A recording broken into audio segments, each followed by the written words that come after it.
this, I thought.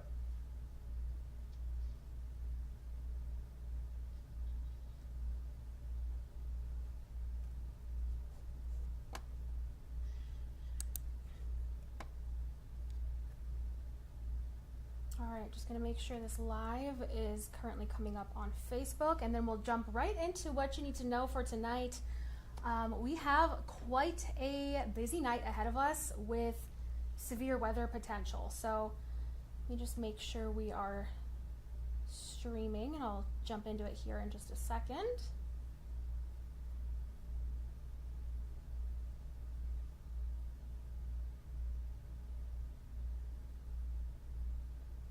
All right, we are up and going, sharing this to my own page.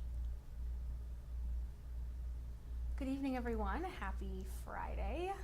Almost said happy Thursday. It's been one of those days, kind of, the last couple days kind of blending into each other with the severe weather threat. And our most significant severe weather threat, not only that we've seen this week, but that we've seen in a while, is about to take shape. So we're going to jump right into it here. We have our storm chaser Eric Whiteill out and chasing. He is currently located 4 miles west of Oriska, watching a storm develop in that area. So we're gonna jump to graphics here too. Bear with me, we had a system reboot and things kind of got moved around here. So we'll watch Eric's feed here for just a second. There we go. Okay, so out in southwestern North Dakota into Montana, there's currently a severe weather watch in effect.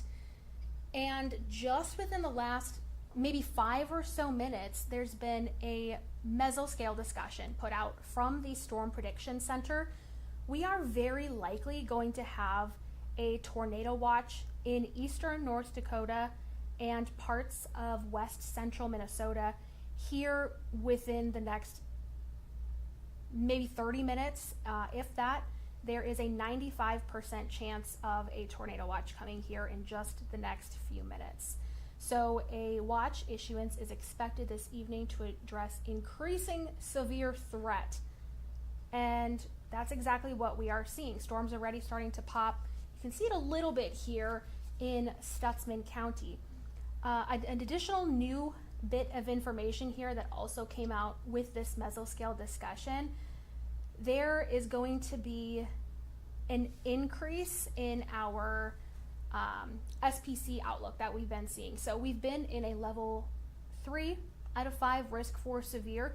That is going to be upgraded to a level 4 out of 5 risk for severe, which is a moderate risk. That's going to be coming here within the next hour as well, primarily for wind-driven storms and further likelihood of tornadoes. Okay, so let's dive right into it. We've got a massive severe thunderstorm warning out west, but what I'm eyeing right now and what our storm chaser Eric Whiteill is eyeing right now is the storm in Stutsman County. So I'm going to zoom in here a little bit closer. This is a loop of the last hour. You can see it now has some thunder and lightning on it, approaching the I-94 corridor from the south. And I'm going to try to toggle here back over to Eric's feed if I can find it. Eric, I have him on the phone here. Do you know what TVU you're on? Yep. White. Does it have a number on it by chance? I'm on KBL1 remote 3. Remote 3. Yep. Remote 3. I'm going to have to reposition here as well. Okay.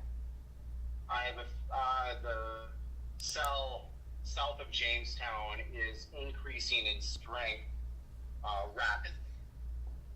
If you couldn't hear him, he said the cell south of Jamestown is rapidly increasing in strength, and here is his feed again, what he's seeing. He's saying he's going to need to reposition himself right now 4 miles west of Oriska. So Eric, where are you headed next?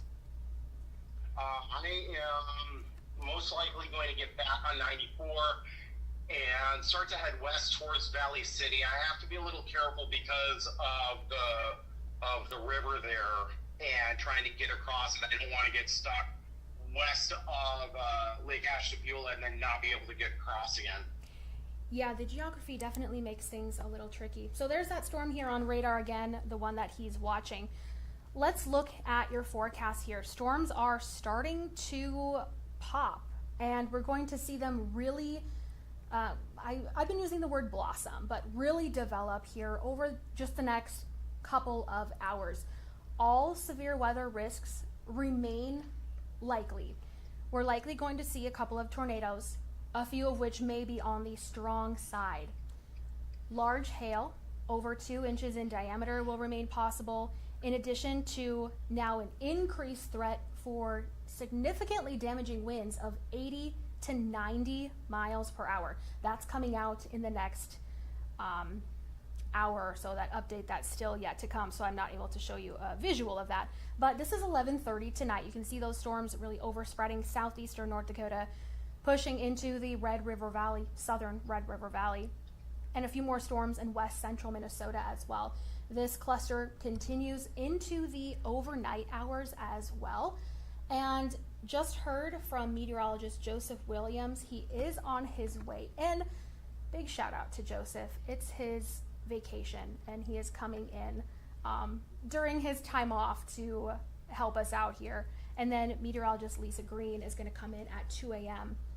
To help with storm coverage as well. It's going to be a busy night here in our region, thankfully clearing out by the time we get to the pre-dawn hours of your Saturday. So what can you do? We're here to make sure you're prepared and not scared. I've been saying that on social media today. Now, it's not often that we see a severe risk like this, but being scared doesn't do anyone any good. So here's what you can do. Have multiple ways to receive alerts and warnings, and ones specifically that will wake you up, being this is a nighttime threat. Check your notification settings and your location settings as well. I know sometimes I change my location if I'm traveling and forget to set it back to follow me on my Valley News Live weather app. So make sure those are just double checked for tonight. And even though we are looking at a strong tornado threat, storms without tornadoes are still dangerous. Lightning, I should say, is dangerous in and of itself, and we're looking at that large hail and damaging wind threat. A few safety tips: you can stay informed with your Valley News Live weather app, our website, valleynewslive.com, on air, on TV, or right here through social media, through our digital desk. NOAA weather radio, wireless emergency alerts, lots of ways and options that you can stay informed. Now, we are looking at that tornado risk for this evening. If you are at home, you want to head to a basement or lower level away from any windows. Get low, protect your head if you're at home and a tornado warning is issued for your location. If you're in a mobile home, an RV, a camper, you want to find a different location. It is not safe. So you want to evacuate, seek shelter in a sturdier structure. I was saying on air earlier this evening, maybe phone a friend if they've got a sturdier location that you can seek shelter in if need be. Just plan ahead accordingly. If you're in an apartment, maybe you're working late or you're at school tonight. I know school's not in session, but maybe you have a summer session. The first level hallway or an interior room. And again, away from windows, get low, and protect your head. So those are all the graphics I had lined up here. I was going to provide more details on the tornado threat, the large hail threat, the damaging wind threat, but as I was just saying, changes to that are coming any minute and will likely be outdated here very, very soon. I know we're going to have continued updates here on our digital streaming desk. We're going to have updates on air, on social media, any way that we can on your Valley News Live weather app throughout the night. So be sure to be prepared, stay safe, and I just want to say early, thank you for trusting us with your severe weather coverage in advance. In the meantime, I'm going to head back to the studio and get ready to do some cut-ins as needed as we get some stronger storms that could be moving in here just within the next few minutes. And we'll leave you on Eric's feed as he's repositioning to find a better spot, a safer spot to bring you some severe weather coverage for tonight.